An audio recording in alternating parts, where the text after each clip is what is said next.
बहुत समय पहले के किसी गांव में एक संपूर्ण परिवार रहता था। वहां का सबसे बड़ा और अमीर व्यक्ति रामनाथ था। रामनाथ का घर गांव के बाकी घरों से काफी बड़ा और शानदार था। लेकिन रामनाथ की बड़ी समस्या यह थी कि वह अपने अंधविश्वासों के बल पर अपना जीवन बिताता था।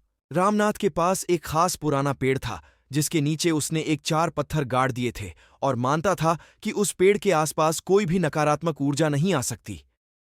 वह इस परंपरा को अपने परिवार के सदस्यों को भी सिखाता था। उनके अंधविश्वासों में उसकी पत्नी, बच्चे और घर के कर्मचारी भी शामिल थे।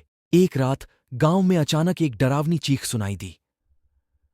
रामनाथ और उसके परिवार के सदस्य डर के मारे अपने घरों में बंद हो गए। परंतु उन्हें यह नहीं पता था कि उस रात के घटनाक्रम ने उनके जीवन को कितना बदल दिया था। क्या हो गया है? वहां क्या हो रहा है? मुझे नहीं पता, पर मुझे डर लग रहा है। माँ, आप ठीक है? अगले सुबह गांव वाले रामनाथ के घर की ओर उठे। जब वे पेड़ के पास पहुंचे तो उन्होंने देखा कि रामनाथ और उसका परिवार चरमराहे हुए थे। रामनाथ की पत्नी को बारीकी से पेड़ के साथ बांधे हुए कुछ लगे हुए हथियार दिखे। लोगों ने उनसे पूछा कि क्या हुआ है।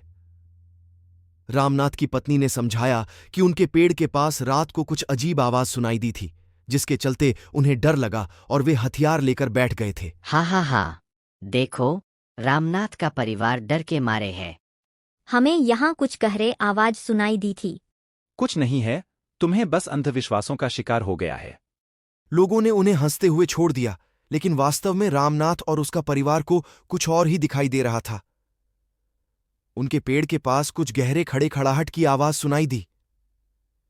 वे सब डर के मारे थे, लेकिन उन्हें अंधविश्वास के आदि कोई मुझे मानता था। अंधविश्वासों से छुटकारा पाना होगा।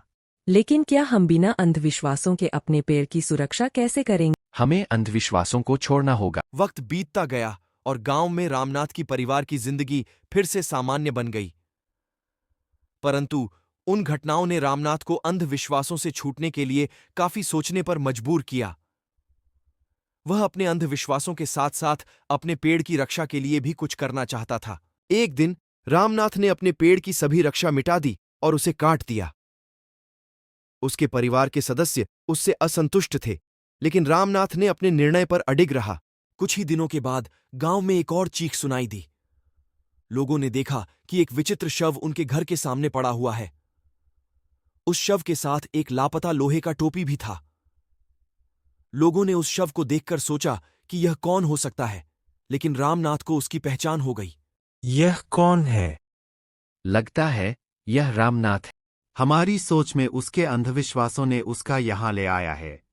वह लापता लोहे का टोपी रामनाथ का था। यह सब देखकर लोग हैरान और डर गए। रामनाथ की मौत के बाद लोगों ने समझा कि उनके अंधविश्वासों का परिणाम यही है। इस कहानी से सीखने का यह संदेश है कि हमें अंधविश्वासों में विश्वास नहीं करना चाहिए और हमें सच्चाई और यथार्थ को स्वीकार करना चाहिए। अंधविश्वास और डर के बल पर अपना जीवन नहीं बिताना चाहिए।